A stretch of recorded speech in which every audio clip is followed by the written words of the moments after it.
feeling on a Wednesday, man? I feel like I've got some really good energy flowing through me this morning. I'm excited to be here. Welcome back to another edition of In Touch with Indiana Sports, powered by HoosierIllustrated.com. And maybe part of why I'm feeling good is this comment that our guy Tanis left the other day watching a Monday show. He said, "I see JTP and hear the rockabilly guitar, and I give it a like." Tanis, I genuinely appreciate that because that means I'm doing something right, even if it is something as minimal as having a good intro song, right? And I didn't create the song, for those of you who don't know. I'm sure many of you could figure that out. But I'm very thankful to the copyright-free YouTube library for giving me that one. So welcome in to a Wednesday edition of In Touch with Indiana Sports. Hope you guys are enjoying your week so far. You've made it to the almost said controversial. That's not the right word. You've made it to the cliched hump day. And many people still love calling it hump day, even though it is kind of an overplayed thing to do. We've talked about that numerous times, so I won't dwell on that much today. But you made it. It is a huge week, as we've talked about numerous times as well, for Indiana football, Indiana basketball, Hoosier Hysteria coming first on Friday, the unofficial tip-off to basketball season, and the first look at all of these new pieces for the roster on this, the new squad for Mike Woodson. Big season coming up for the Hoosiers men's basketball team. And a good look at the women's team, too. I know we don't talk a lot about women's basketball right now, and I will keep up with it as the season goes along and share my thoughts here and there on how they're doing. But again, as I talk about with the non-revenues, it's just not something. There's certain things you have to dedicate some more time to than others. Part of that's preference. Part of that is just natural, what drives people to a show.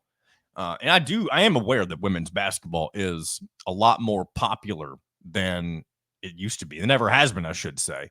So we definitely will keep up with the women's Hoosiers, the Lady Hoosiers, as their season gets rolling as well. And they will be, of course, participating in Hoosier Hysteria along with the men's team.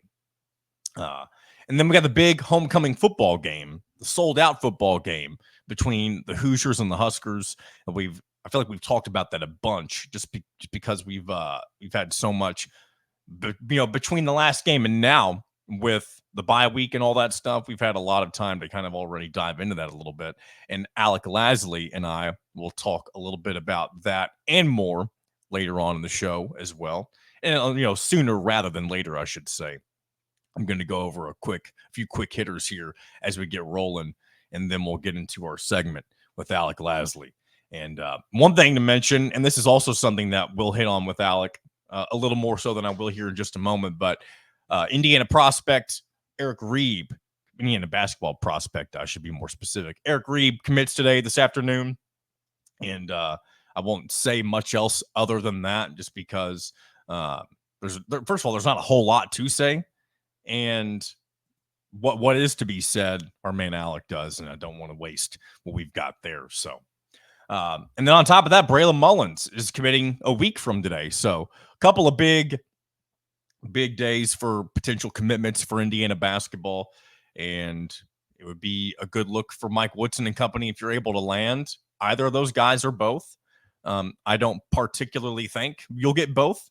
And if you miss both of them, then maybe you start to worry a little bit about the future for, I don't want to say the future for Indiana basketball, because Woodson has his way in working around the recruiting issues he's had.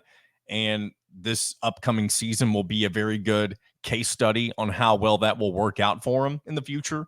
Because as I've said time and again too, you don't have to rely as heavily on having a big and deep recruiting class the way that you used to have to before the days of NIL and the transfer portal. But at the same time, when you are in a state like Indiana that houses some of the best recruits, freshman guys, I should say, in all of the United States, it's definitely not the best look when you can't reel in a decent percentage of those guys each and every year. And you do have one of them with Trent Sisley, even though he is no longer in the state of Indiana. He's at Montverde Academy. So anyway, we'll talk more recruiting a little bit with Alec Lasley coming up here in a moment.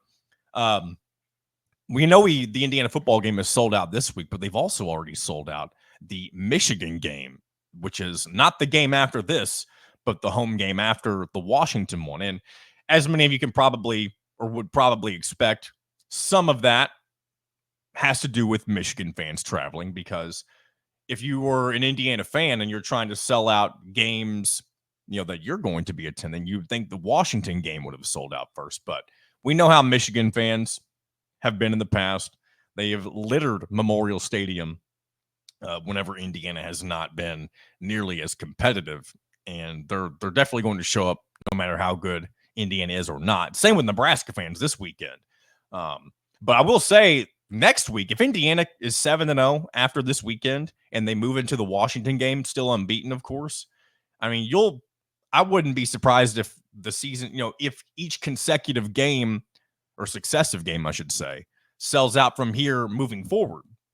And with Washington coming into town, you'll get a few travelers, but I mean, you're not going to get what you would get with a typical Big Ten team. I mean, coming across the country, especially a Washington team that's not what they were last year, and they most certainly, well, I hate to say certainly because it's not technically off the table yet, but I wouldn't expect this Washington team to be aiming for the college football playoff, considering they already have 2 losses. But again, that can change. Any team can win out if they find their stride at the right point in the season, but they're right on that edge that you don't want to be on. Once you take that 3rd loss, there's only a select few number of teams that can suffer a 3rd loss and potentially squeak their way into an at-large bid with the college football playoff. And I mean, maybe none. I would say in an ideal scenario, you don't include any 3-loss teams. And again, it all depends on the number of teams that have 3 versus 2 losses and that type of a thing. But if there is, a shortage, they're obviously going to prefer those with the bigger brands that had high preseason rankings to begin with, like the Georgias, the Alabamas, the Ohio States, that type of thing. You don't expect those teams to lose 3 games, but because they had such high hopes and expectations to get the season started, those are the teams that are more than likely going to get the benefit of the doubt if it comes down to it, whenever they're putting the final few teams together with the college football playoff. So again, we'll didn't know I was going to veer off into that realm necessarily, but I did. And before we'll talk a little bit more football stuff here in a little bit. One idea I want to explore, and I've had this written on my note sheet for a few episodes now, and I haven't gotten to it just because I wanted to make sure I had enough time where we weren't talking about more important things. And usually Wednesdays, at least at this point in time during the season, are the shows where I can kind of veer off into directions that maybe I wouldn't go to during a typical show. Mondays, we usually recap the weekend, and Fridays, we typically look ahead to the upcoming weekend. Whereas Wednesday, there's a lot more kind of ability to go, like I said, in different directions. And one thing I want to explore is this idea that I'm sure I'm not the only person who's thought of this or some variation of this, but it's the idea that it's a replacement for bowl games that aren't associated with the college football playoff. And I'll let you guys know what that is on the other side of my chat with Alec Lasley.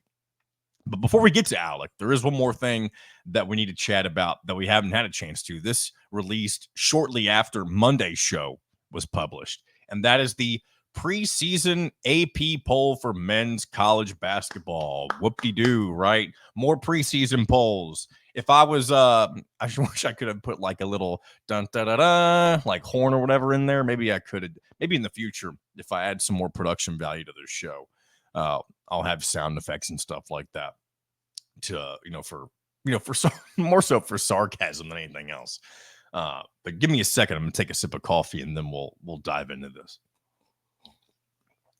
And we'll start with Indiana, of course. They came in at preseason number 17, which I think if most people were predicting where Indiana would be slotted come the beginning of the college basketball season, I think anywhere between 16 and 20 is where most people were slotting Indiana. I don't remember if I had said anything concrete on where I thought Indiana would be, but this is, again, within that range of 16 to 20 that seems most realistic for the start of the season, because this is why I think it's the perfect spot for Indiana to begin the season, because I think you have the talent to be slated potentially somewhere in the top 10, right?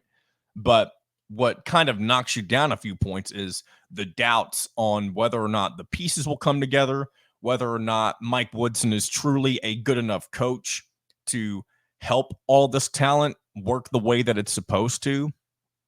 And I mean, if that doesn't work, then you're going to see them obviously drop further than where they are and potentially out of the top 25. And that's not where you want to be in year 4 with Mike Woodson, especially coming off of where you were at last year, where you found yourself once again on the bubble, this time on the wrong side. And you want to see the Hoosiers bounce back in a big way, where not only are they comfortably in the NCAA tournament, but they are, they're Indiana again. And I think there's some segment of every elite program's fan base that assumes that year in and year out, your team should be getting to the Final Four. And I think it was unrealistic to expect that in previous years. And I think it's almost even more so unrealistic now to expect it year in and year out. Now, if you are a program like Indiana, should you get there every now and again? Of course. You're Indiana and you haven't been there since 2002. You're way overdue for a deep run to Final Four. And there's a reason that a lot of national talking heads, if you will, don't necessarily give Indiana the respect that they once had. And that's because they haven't really earned it, right? I mean, they haven't been past the Sweet 16 again since the early 2000s. And I mean, they definitely should have, again, this, it remains to be seen what exactly this team will do until we see them on the floor. But this is a team that, if everything comes together in the way that it can, not necessarily will, but in the way that it can, this is a team that should be, as we've said multiple times, competing for a Big Ten championship. That's the first thing. Always the first thing, it seems like, when we're talking Indiana basketball. If you can be in the conversation for making that run at a conference title, that's the first sign of a successful season. And then one thing we've never seen, and apologies if you see me keep itching my eye. I don't know why. I've got a really terrible itch at the moment. But anyway, moving forward. The Big Ten tournament, we've never seen them win that. And that's something that they've shown. I mean, they made a great run. It wasn't last year. It might have been 2 years ago, where they nearly won the Big Ten championship. Got about as far as they've ever had. I can't remember if it was the actual Big Ten championship or if it was the semifinals, but one of the better runs that Indiana had in the Big Ten tournament.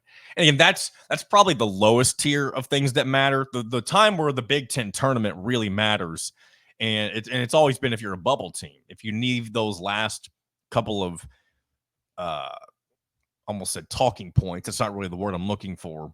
If you're looking for those last couple of, I guess, just bullet points, really, maybe that might be a way to say it, of things that the committee can use to get you over the edge and into the NCAA tournament, that's where the Big Ten tournament can be a lot more valuable to have a good performance for you.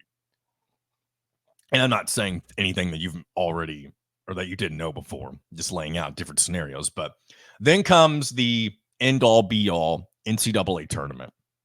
And we haven't seen Indiana make the Sweet 16 since Yogi Ferrell and his squad's run back in 2016, whenever they upset. I can't remember if it was an upset, but they beat Kentucky in the round of 32. And to this day, that is still the most recent matchup between the Hoosiers and the Wildcats, which is kind of hard to believe.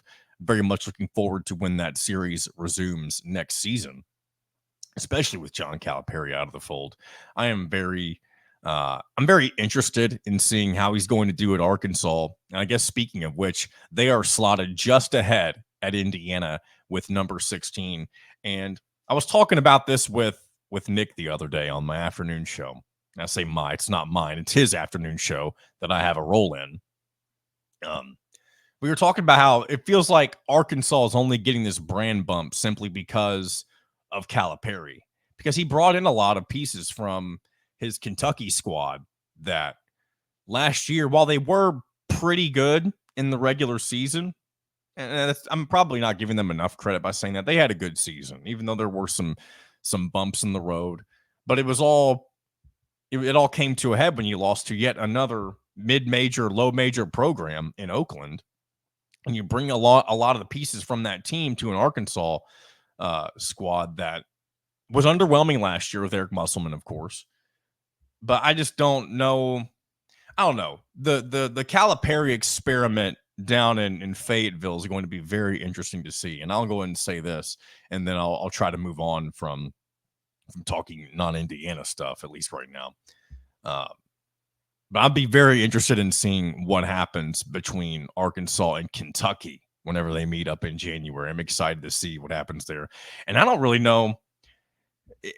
One thing it was very easy. It's always easy to root against Kentucky in general, right? When you're an Indiana fan. I do know, I'm very aware that Indiana fans more so see Kentucky as a rival than Kentucky fans see Indiana as a rival. And I know that obviously aggravates Indiana fans too. It doesn't aggravate me as much as it used to, but especially because I've had to learn to coexist with many a Kentucky fan down here where I live. And many of them are friendly people, but they take their basketball just as seriously, if not, dare I say, more seriously. I know Indiana fans won't like that. I know they won't, but they do. I mean, they're the biggest fan base in college basketball. And there's a segment of them that are very arrogant. And I know that that's aggravating, of course. And again, it goes back to why it will be very enjoyable to see this rivalry return, whether they like to call it a rivalry or not. It still is in some way, shape, or form. So yeah, I don't remember where I started this. I know we've been talking AP poll, and we were talking about Indiana making a run in the NCAA tournament. And now Kyler and I talked about this on Monday. I can't remember last time he and I chatted about this, but when Indiana gets to the postseason, I do think the bare minimum, at least right now, is going to be get back to that second weekend. And there's a handful of people, and I think I fit into this category as well, where it does kind of feel like if you only reach the Sweet 16 and you feel like there's a lot more opportunity to advance, like if you get upset by somebody in the Sweet 16, this all depends on what kind of seed Indiana has, of course.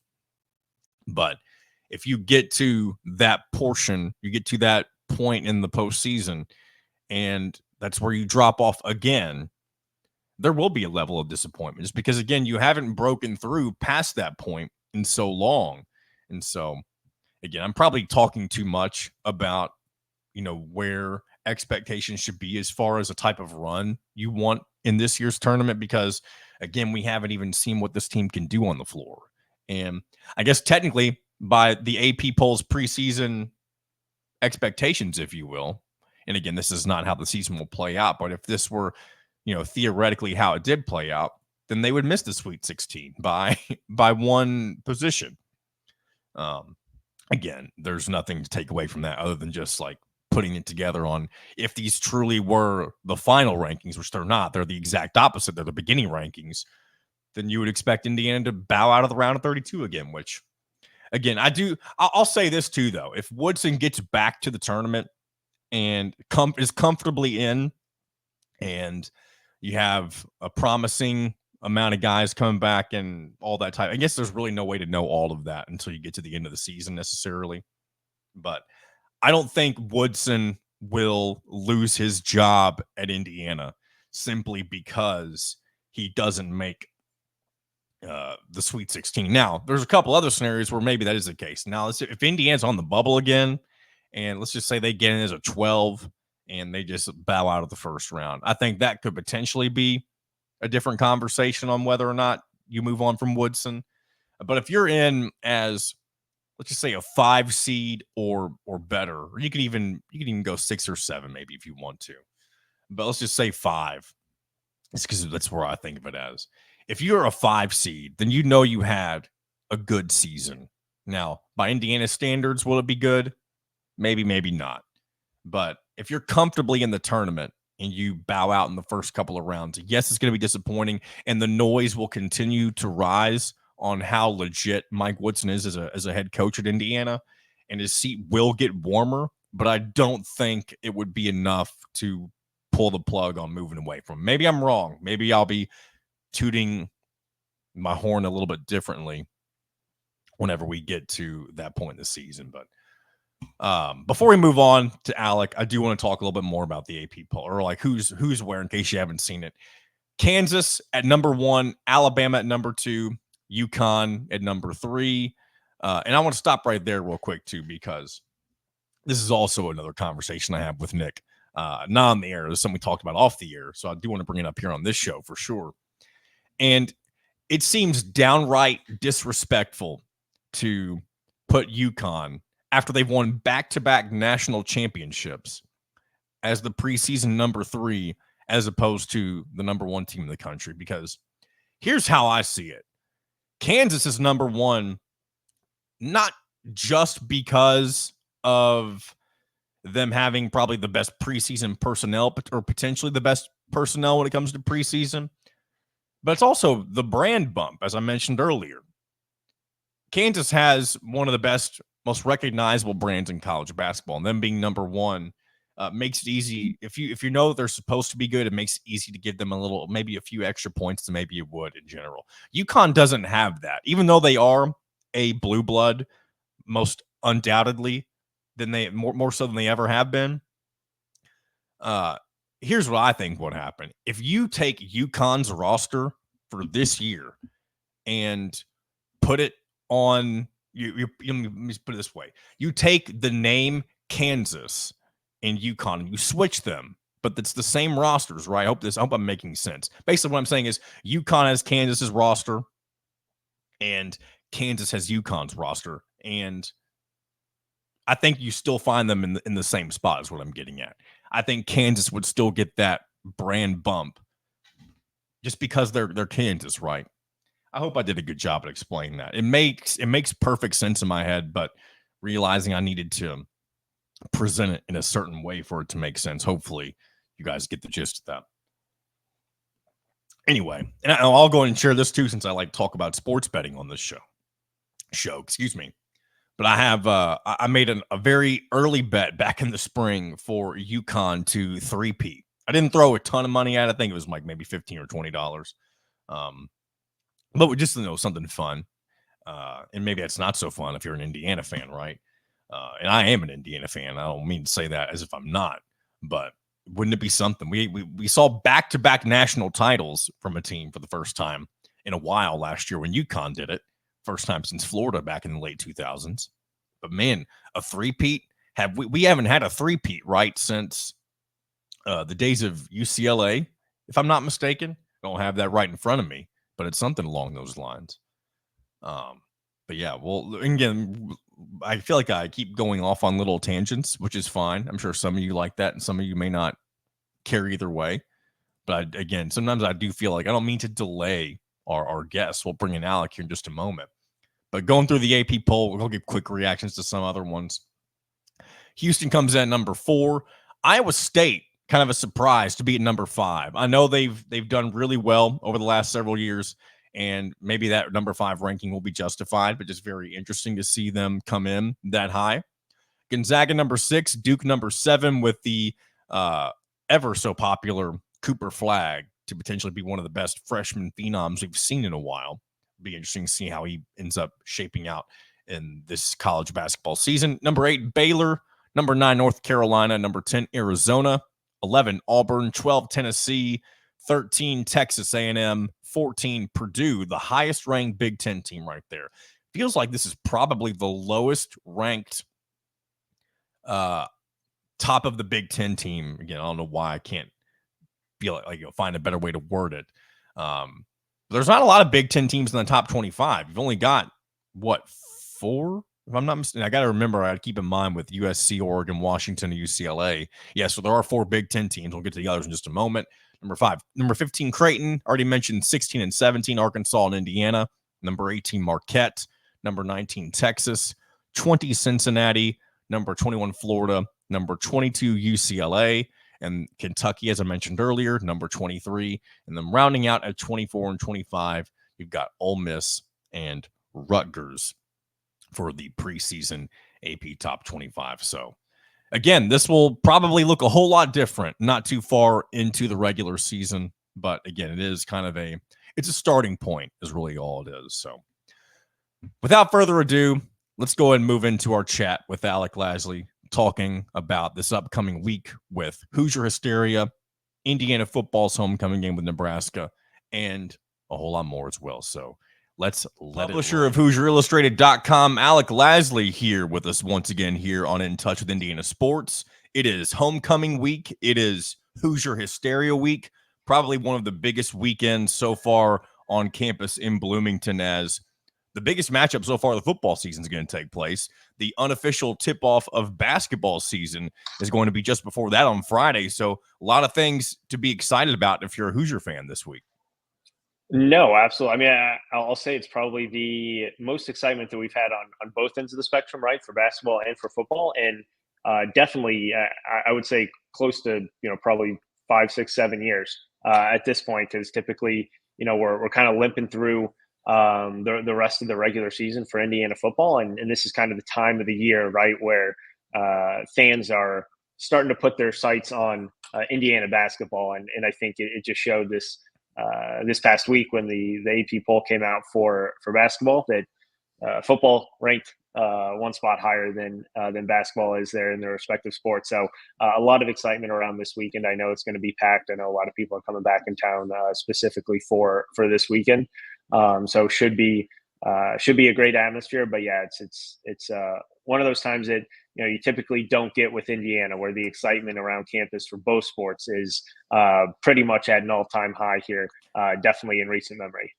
And that is true because, and I brought this up a few different times on this show, where it seemed like over the last several years, there's not a perfect balance where you have a fun football team to watch and a fun basketball team to watch. It's usually one or the other. Unfortunately, last year, you kind of had both programs down in the dumps for a little bit, but maybe you get the opposite this season. Obviously, we're already halfway through football season and you're 6-0, haven't taken a loss yet, with some big opportunities coming up here on the back half of the schedule. But also big expectations for Indiana basketball, picked second when it comes to the media, when it comes to the, with the Big Ten, just behind Purdue. We now know they're ranked 17th in the AP poll, which, as we've mentioned time and time again, preseason anything it's really just kind of, I don't even know if benchmark is the best word to use for it. It's just kind of an outline of where maybe certain teams should stand when you look at personnel specifically. And I think when we talk about all the good things Mike Woodson did in the offseason with the roster, and you look at the season ahead, they have the pieces to have a really good team. This is just going to be the perfect kind of season to find out how good of a coach Mike Woodson is specifically, because we know he has the talent to get things done, but can it all come together for a good season as a whole?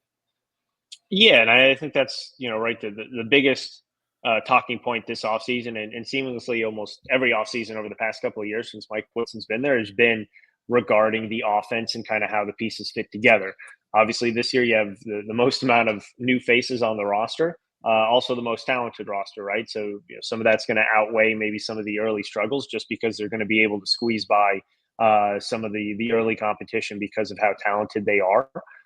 But I think a lot of people are really, really dying to see what this new offense looks like, right? The quicker guards, the more up tempo pace, the ability to spread the floor a little bit more, and the ability to play more of an outside in game rather than the inside kind of out that they were playing over the past couple of years, just because they didn't have the shooting ability, they didn't have the consistent playmaking from the backcourt, which you should have this year. I think a lot of people are excited to see how Luke Goody's used in this offense. Obviously, a knockdown shooter that Indiana's not had in quite a while. You go back to Miller Kopp, and Mike Woodson brought this up too. I think it was at Big Ten Media Day, in regards to how he would use Luke Goody in comparison to Miller Kopp, and the expectation is he's going to have more sets for him. He's going to try to get him more open looks, and he's just going to run a lot more through him as a shooter, because I know a lot of people were not very happy with, how Miller Kopp was used throughout, a couple parts of his tenure in Bloomington, and the fact that he was almost just kind of pushed to the corner and used almost as a decoy at times as well. So the ability to really showcase the new offense, I think a lot of people have a really big excitement for, and it's one that he's been talking about it ever since he got here. The ability to play like he did and like he wanted to with the New York Knicks, with the multiple ball handlers on the floor, the multiple shooters. Obviously, you have a really good foundation in the front court, but a lot of it's going to run through those playmaking perimeter players. So we'll see how it turns out. I think a lot of people are going to be ready to kind of toss in the towel if that's not the case early in the season. But again, I think you're really not going to be able to fully see what this team's going to be like until January, once you get some of the kinks out and you really see what this team looks like after a couple games under their belt. And you talk about, fans reacting to, the way certain things could play out. One thing that has consistently made me nervous, and I've talked a little bit about this on the show in the last couple of weeks, but Indiana playing in this exhibition, this charity exhibition against Tennessee here in about a week and a half. And it's going to be televised, not necessarily on a national network or anything, but it is the first opportunity to see this new style of Indiana. But one thing that worries me, and especially because of the fact that people can overreact with it being an exhibition, and you're also playing on the road against a good Tennessee program, if you don't get the result necessarily that you hope to see as a fan, it does kind of present itself. I mean, it's a double-edged sword, right? You could look really good and get fans even more excited about the upcoming season, or you can get people frustrated without even playing a real game just yet. However, and a lot of that's because you're playing a really competitive Tennessee team that really both Indiana and Tennessee should be along the same lines as, being on the same level, I guess, when it comes to expectations for what they could do this season. Yeah, absolutely. I mean, you have a top 15 team in Tennessee, right? You're playing on the road, a team that obviously Rick Barnes has done a very good job of kind of bringing that Tennessee program back to a very, very consistent level atop the SEC. So, it's an exhibition that you want to have regardless. It's one that I think is going to be a really good kind of jumpstart to the season. Albeit obviously, not impacting the wins losses whatsoever. If you lose, it doesn't really do anything as long as you play well. If you win, right, it could be a huge confidence booster for a team that, again, has so many new faces trying to come together and play the way that, Mike Woodson and this coaching staff want them to play. I think, you have to toss out the result in this one and really look at it as, what this team looks like. Does it try to push the pace a little bit more? Does it look different than what it did last year? Are they taking more threes? Trey Galloway, Mike Woodson, they talked about they're going to be looking to take more shots from the perimeter this year. So do all these things kind of come to fruition, albeit in an exhibition setting? That's going to be the biggest thing, because if they do and they lose by 10, right, I think you still are kind of happy with what you're seeing, as long as it looks like it's something that could sustain itself. If they're kind of going back to the past couple of years where it's just kind of pounded into the paint and not making shots, not running plays to get open looks, that's when I think you look at it like maybe that is more of a loss than maybe what the final score would show, just due to the fact that, again, so many people are looking for something fresh and something new. And as long as you showcase that, I think that's all that matters at this point, right, leading up into the season.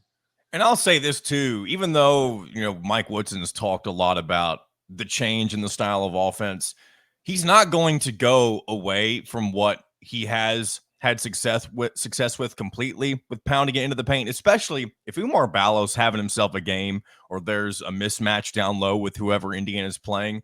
You're more than likely still going to see Mike Woodson go to somebody like a Ballo, who can probably at times take over the game if the opposition doesn't necessarily have somebody who can really counter what Indiana's doing down low. So, and that shouldn't frustrate frustrate fans. I don't know why I couldn't get that out of my mouth.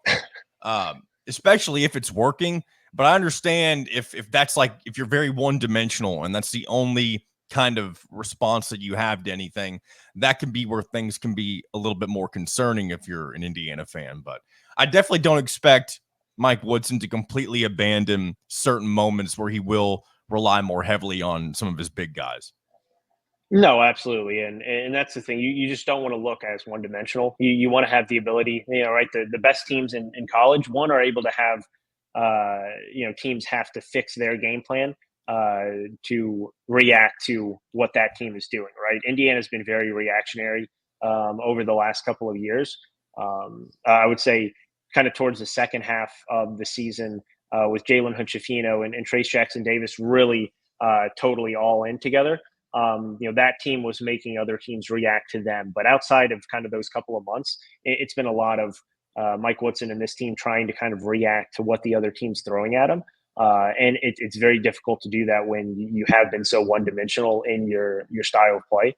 So as long as you have the couple different ways to punch a team in the mouth, that's all you need. And the best teams have that, but more importantly, the best teams are the ones that make the opponent react, and that's just not what Indiana's been able to do. I think you'll see that more this year, again, with the quicker, more dynamic playmaking guards, and then the ability to, if they do want to slow it down, right, go inside. They still have obviously a really talented front court with Malik Renew and Omar Ballo. Have them, put a little bit of the game on their back and take a little bit of those possessions maybe away from the defense. But outside of that, I mean, I think, again, you want to play quicker, you want to play faster. Mike Woodson knows that a lot is going to be put on these guards this year, and they need to be able to showcase that from day one, in my opinion, if they want to have the excitement and want to have the potential that you're going to see later on in the year.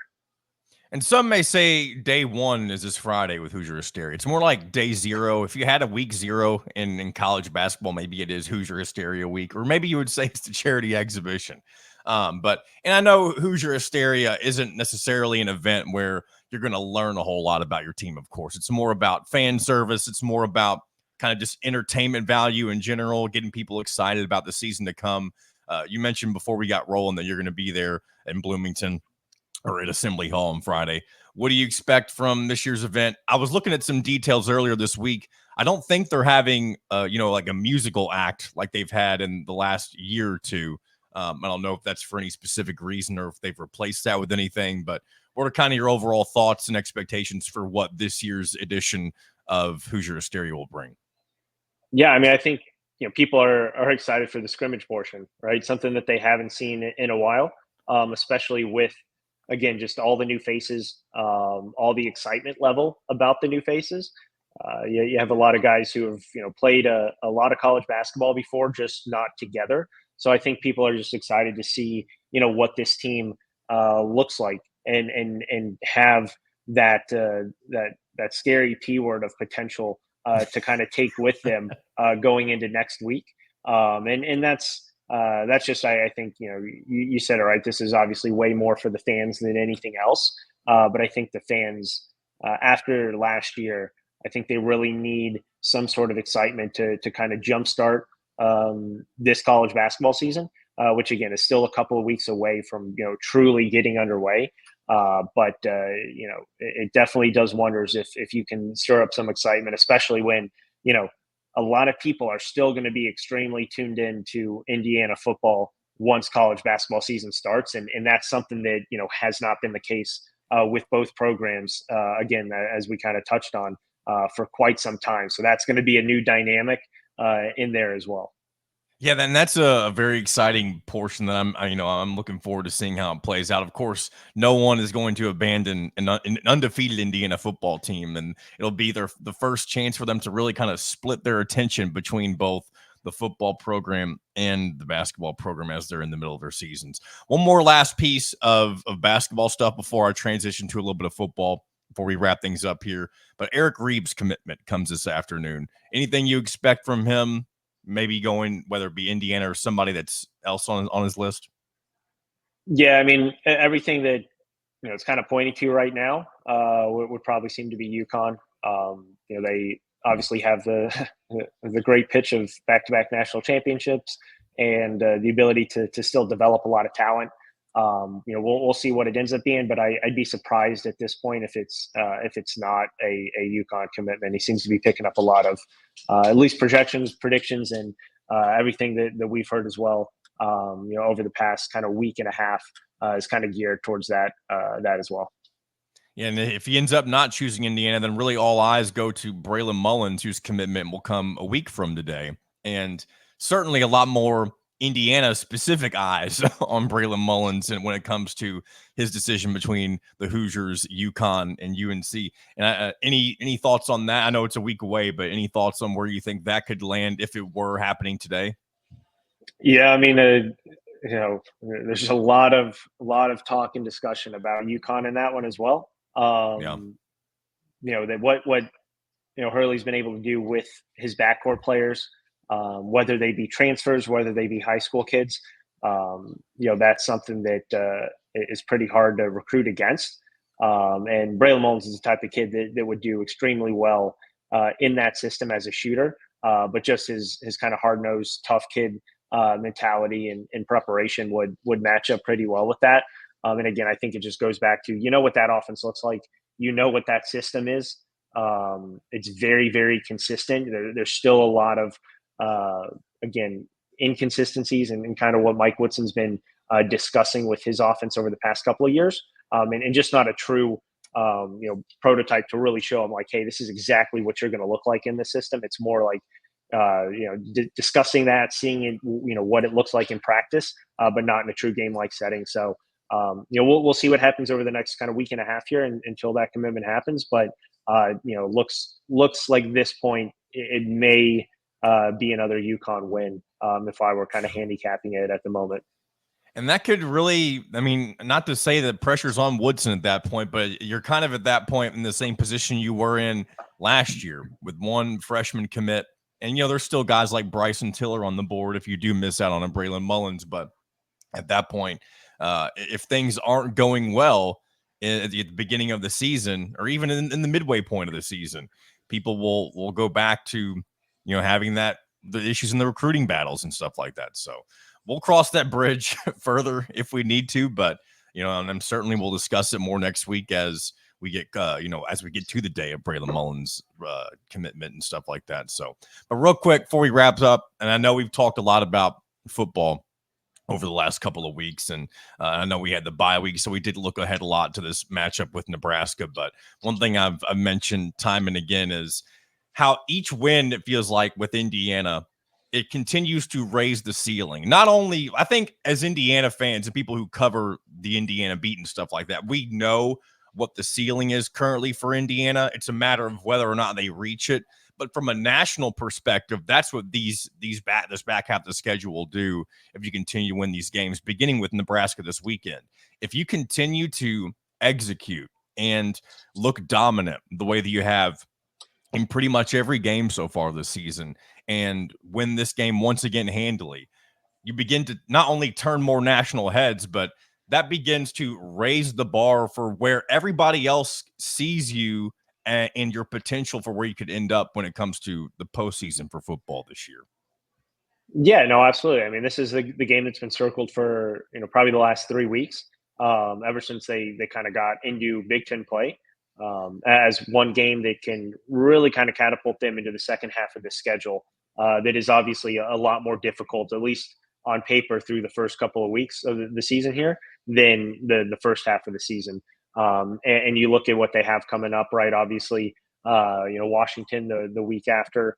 Michigan down the road, obviously Ohio State, and then another kind of tricky road game, in the middle portion of that with Michigan State that we talked about last week could potentially be, a game that trips them up. So, you look at what they still have a lot of really good potential, a lot of games that could go the other way as well. So this is a big, I think, momentum builder in terms of what they're able to do coming off of the bye week.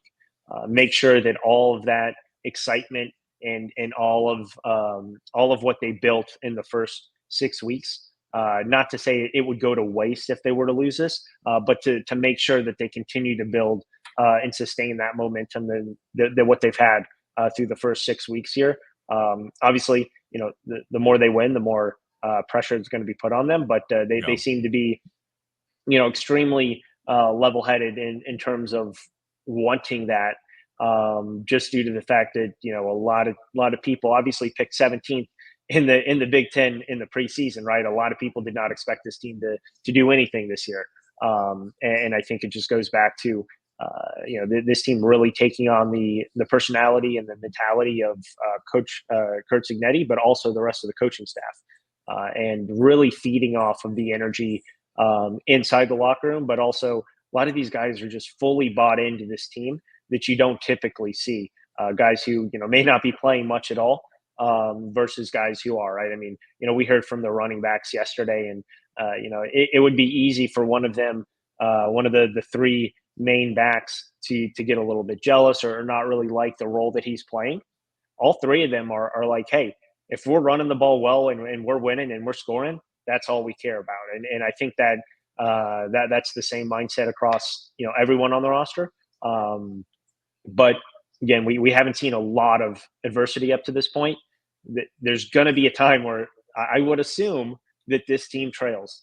Right, Yeah. one of two teams I think still yet to trail this season. We'll see what happens when that. Do you know the other one? Because I didn't know that. Do you know the other one? I think it was Army. I think it was Army, Okay. right? At least they were. Maybe they did trail last week, but I don't think they did. But I'm pretty sure it's either Army or Navy, one of those two.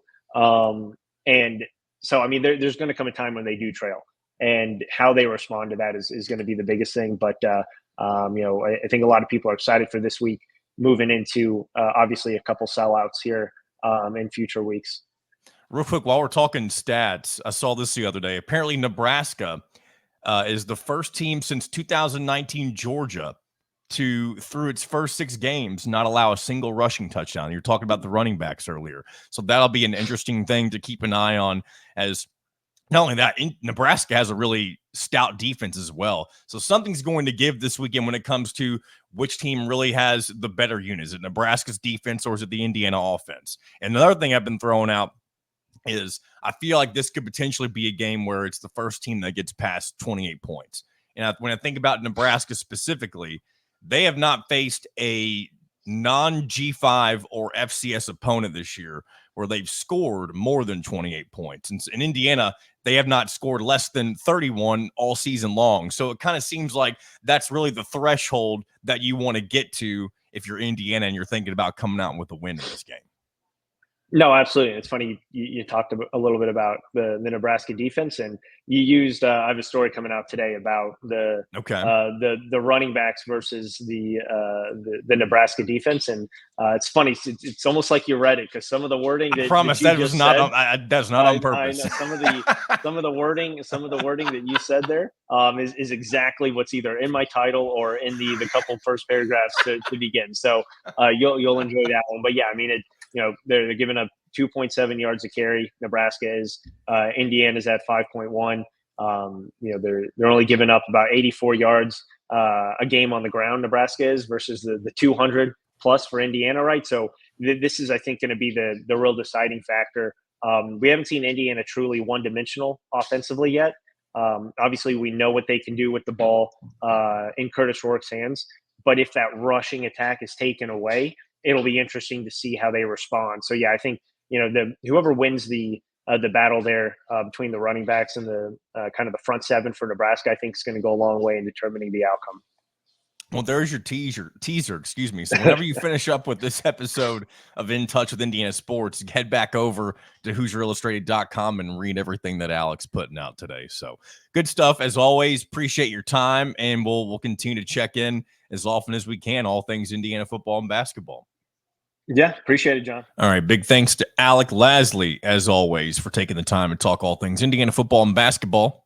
And let's go ahead and move into one of the segments that I've enjoyed doing over the last few weeks. And this may end up being the day that I do this more often than any other day as well. I know Wednesday we do non-revenues, and we'll continue to do that at the end of the show. But I've also, last week I remember, did some reading some YouTube comments, and I think we're going to do some of that here right now, because A lot of good stuff has come through over the last few days. And I'll read comments on other days as well. But sometimes it's good to just let a few accumulate and then kind of sort through them on Wednesdays. Just to, kind of have some different things to choose from. So we'll start here. This is from Gary David. ATK is the last three parts of his at name. He says, Mitchell, you get it. So many have a loser's mentality. Cignetti is not going anywhere. And I know Mitchell's not here at the moment, but he commented on one of those segments of Mitchell that we posted. And I will say that it is tough, I feel like, for Indiana fans to kind of shake that loser's mentality, especially with football. And I even find myself doing that. And I'm somebody who typically leans more toward the optimistic side of things, especially when things aren't going according to plan. I tend to find the silver lining and figure out where things could kind of right the ship. But maybe that's been tougher this year just because, not tougher to do that. We haven't had to do that. But maybe it's tougher to get into that winner's mindset just because we're so used to not seeing it. I mean, again, there's a good chance that, not even a good chance, all of the younger side of the fan base has never seen an Indiana football team start off this well. And unless you were old enough to remember what happened in the late 60s, you haven't seen you've seen good football teams, but you haven't seen a team that started out with this much momentum. And I know that he's talking specifically here, Gary, is about Cignetti leaving. And I will say I'm not completely convinced that he will leave after 1 year. I know it's important to kind of realize, what this job has been. And I know it's not what it is now, especially when you find yourself in one of the two super conferences, if you will. I know maybe that's how you describe it now. Maybe it isn't. But with the Big Ten and the SEC, you could almost be any program except for a Northwestern or a Vanderbilt specifically should be seen as a quality job for almost any head coach. And I think that's one of the talking points you could argue in favor of Cignetti not leaving Indiana for, a bigger brand name job like a Florida, as we've mentioned in the past. But yeah, that's interesting. Glad you brought that up, Gary. Here's a bit of a lengthy comment. I do like what Matt K 9548 says at the very end of this, but I'll read his whole thing. He says, I've rewatched different Nebraska and Maryland games, not playing IU, and offense is very similar to Nebraska's, but Nebraska's offense isn't as explosive as Maryland's, though. Nebraska plays a 3-3-5. Rourke and IU have easily beat a nickel defense downfield so far this year. The only wait and see is how well will Indiana's offensive line hold up against Nebraska's defensive line. But I don't think anyone can keep up with IU scoring. And I want to talk about that last part specifically because I have mentioned this before, and I think this is going to end up really being, what decides the game. And I know I mentioned this earlier with Alec too, but that I really think the key to victory here is 28 points or more. And I guess really what I'm saying is more than 28, because I do think I'm not going to put it past Nebraska to put up 28 on Indiana, because I know we've seen the Indiana defense perform well, but we've also seen them have their struggles at times. The best thing about the Indiana defense is it seems like they always respond after they have a couple of issues. But this will be the first real test for that defense on whether or not they can compete with some of the bigger boys, right? And I know Nebraska isn't necessarily the tip top of the Big Ten, but they are a step up in competition from what we've seen them go up against so far. So if you're able to hold Nebraska to that 28-point threshold or lower, I think that's if you can hold them to that, I think you're going to win, because and I know Nebraska's defense is really good. So maybe they end up being the first team to hold Indiana to less than 31 points, because we haven't seen them go below that threshold. And that was against an FIU team where if you play them later on in the season, you probably beat that team by 40 or 50 points, right? So we know the Indiana offense is a well-oiled machine, and I know you're coming off of a bye, so maybe there will be a little bit of rust potentially. But I think if Indiana gets off to a hot start offensively, I think it's going to be really tough for Nebraska to kind of slow them down. And even if this ends up being a shootout type of a game, relatively speaking, I do think if you see Indiana get past the threshold I keep referring to, then I think you could almost, I don't want to say guarantee victory, because maybe the Indiana defense shows more holes this weekend potentially, but that's kind of the way I see it potentially playing out. So let's move on to a few other comments. Ben K Rifles, I hope I'm saying that right, 7150. I'm assuming this is a Nebraska fan. Maybe I'm wrong. It could just be a pessimistic Indiana fan. He says Nebraska wins 31-10. And I don't want to say that can't happen. If that were the case, that would mean that, yeah, the Indiana defense isn't as good as we thought.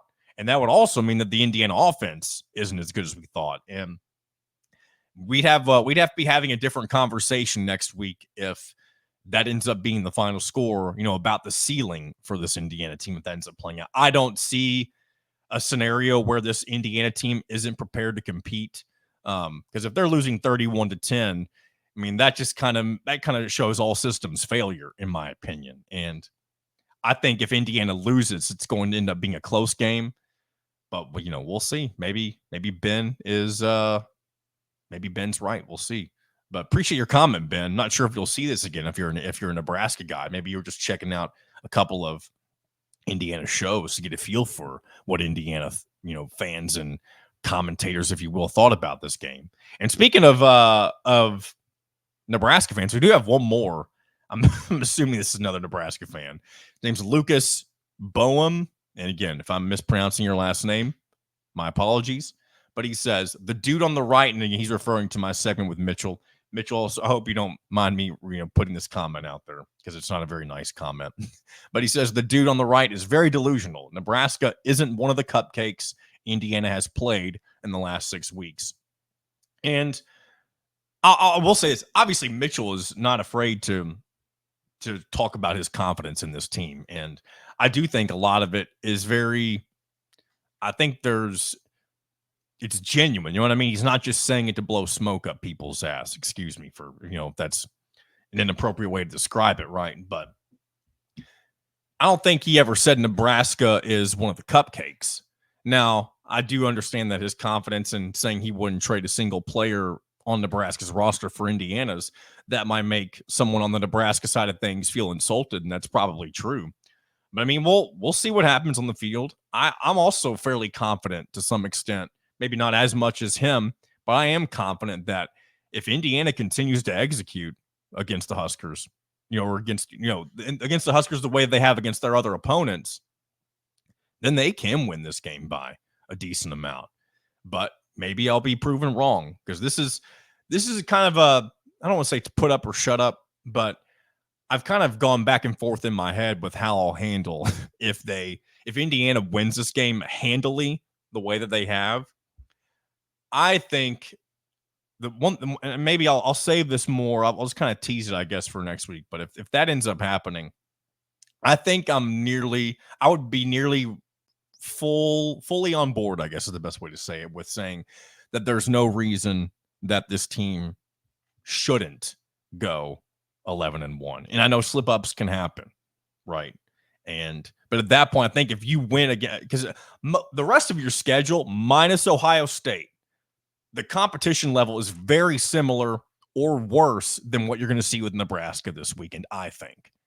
Washington is very similar in competition. Michigan State's tricky just because it's a road game in a real road environment. Purdue, you should handle easily. No, and I know they looked a lot better this past weekend with their new quarterback Ryan Brown. Maybe I'll change my mind a little bit about that the further we get to the Oak Bucket game. But and then Michigan. I think Michigan's on the same level as Nebraska and Washington and all those guys, just because they haven't given me any reason to think that they're among the elite just yet. So if Indiana takes care of business, I think I'll be ready to jump on board and say this team has the execution ability to get to 11-1. Will they do it? Again, we can talk about that later. But just wanted to kind of let you know where my head was at when it comes to where the expectation lies for the rest of the season. Because right now, I don't know where I stand. I want to see this Nebraska game before I kind of, let you know that. But again, you now know my stance on it, if, depending on what happens this weekend.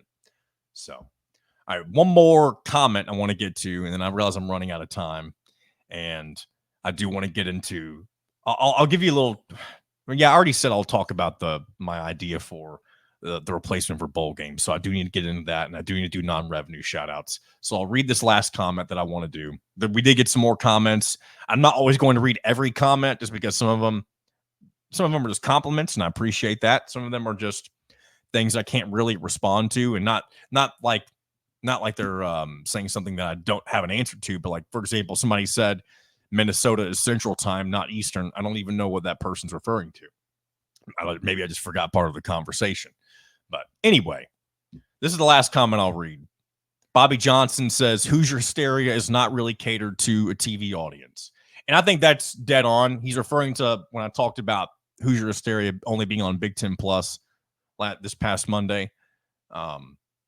And I think that makes a lot of sense. Like, this is something where it's for the people who are coming. It's free. They want to fill up Assembly Hall as much as they can. I know they want you to bring in the canned goods and all that stuff too, but any of the Midnight Madnesses, yeah, if you can watch a live broadcast of it, then yeah, that's a great way for fans to see what's going on if you can't make it there.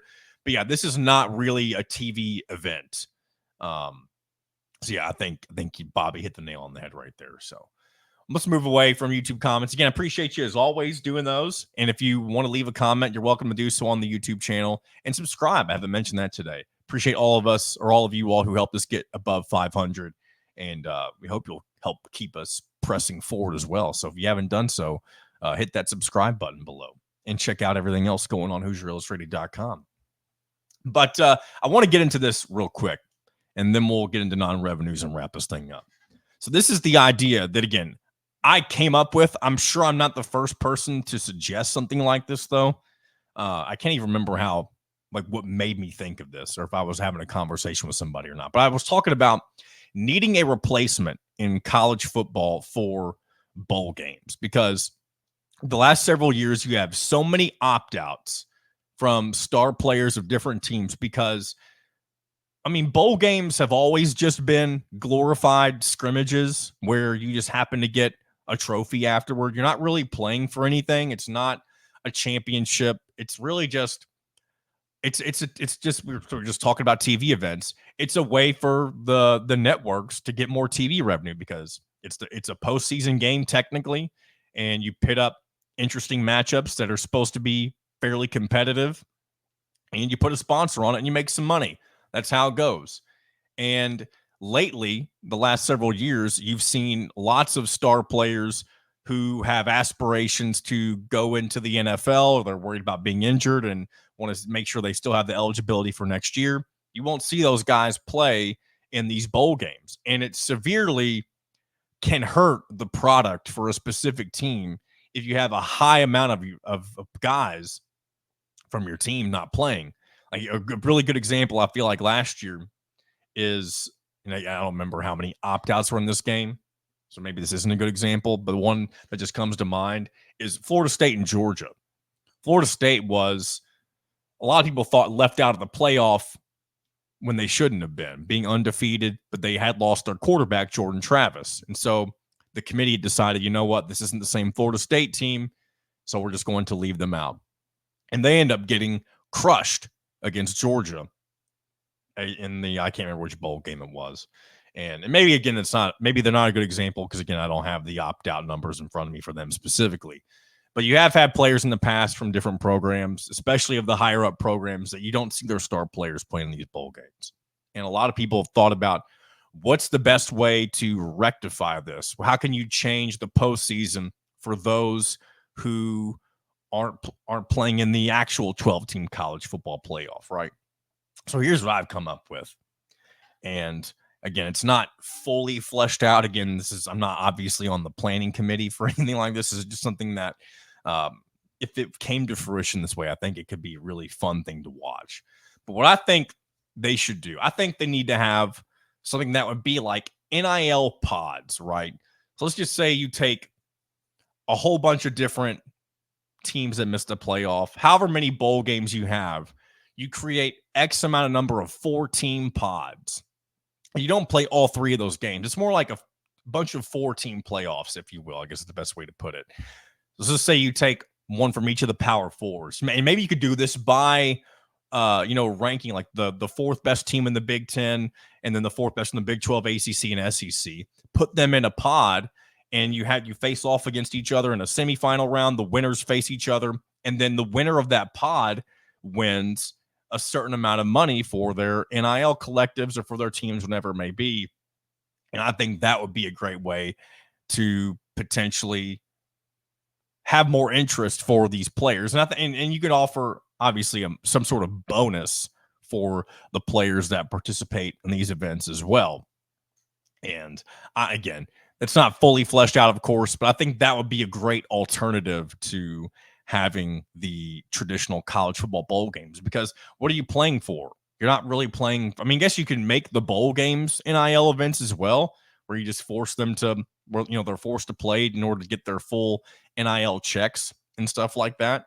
That could probably be a much simpler way. I do think it'd be more fun to do the pods, though, of course, because then you have kind of something. It feels like you're playing for something more, right? It's kind of a championship of sorts, even if it's not, right? Especially if you have one, if you're doing it the way with the power conferences, the way that it lines up. So again, that probably won't happen. It's just something that I'd like to see. So with that being said, let's move forward. Let's do our non-revenue shout outs of the week. And we're going to start with men's soccer, because men's soccer has not lost a game in nearly a month. It's been since September 21st when they lost to Maryland in the game where they had to suspend play and resume the next day. And they've not lost since then. This past week, they beat Penn State 2-0. And then last night, they faced number 18 Michigan on the road, beat them 5-0.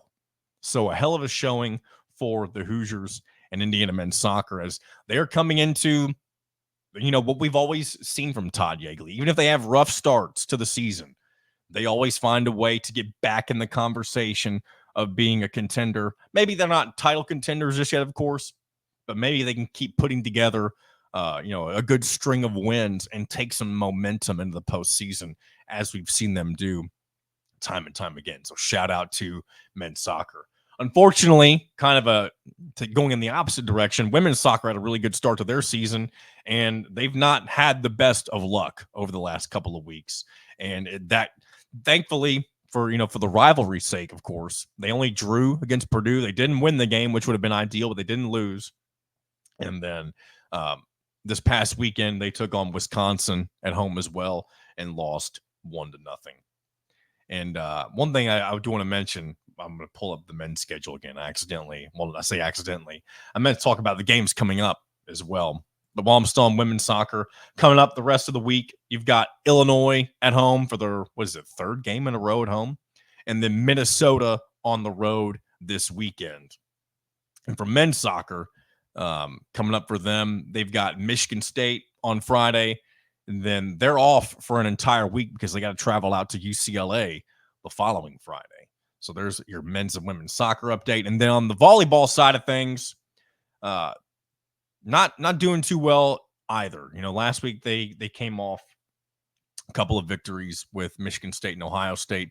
Fortunes turned again in the opposite direction the last few times they played. They got shut out 3-0 in their match against number 14 Minnesota, and then lost 3-1 against number 3 Penn State and Bloomington. I've mentioned before, Big Ten volleyball, one of the premier conferences when it comes to women's college volleyball. And unfortunately, Indiana's usually not in the upper echelon side of things when it comes to their program. And things don't get any easier. They have Illinois on the road tonight, and then this weekend they will travel to number 10 Purdue before returning home. So maybe they'll be able to change their fortunes a little bit as the back half of the season moves forward. But there's your non-revenue shout-outs for the day. And that is going to do it for today's episode of In Touch with Indiana Sports. And I appreciate you all coming along the way for the ride. We'll do this again on Friday. Got Kyler Staley joining us. Going to reach out to somebody else as well and see if they're able to come on and talk a little Indiana football. Wasn't able to get Jeffrey the Greek this week. Going to try again next week and see if we can get him to get our not weekly updates, but our updates from him for the, every so many weeks, I guess. I don't think there's a word for that, of course, but we'll check in with him very soon once again. But look forward to talking with you once again on Friday as we prepare for Hoosier Hysteria and Indiana's homecoming matchup against Nebraska. Looking forward to all of that. Check out everything going on at HoosierIllustrated.com leading up to those events. And again, as I mentioned earlier, subscribe to the YouTube channel as well. So until Friday, this has been another episode of In Touch with Indiana Sports, powered by HoosierIllustrated.com.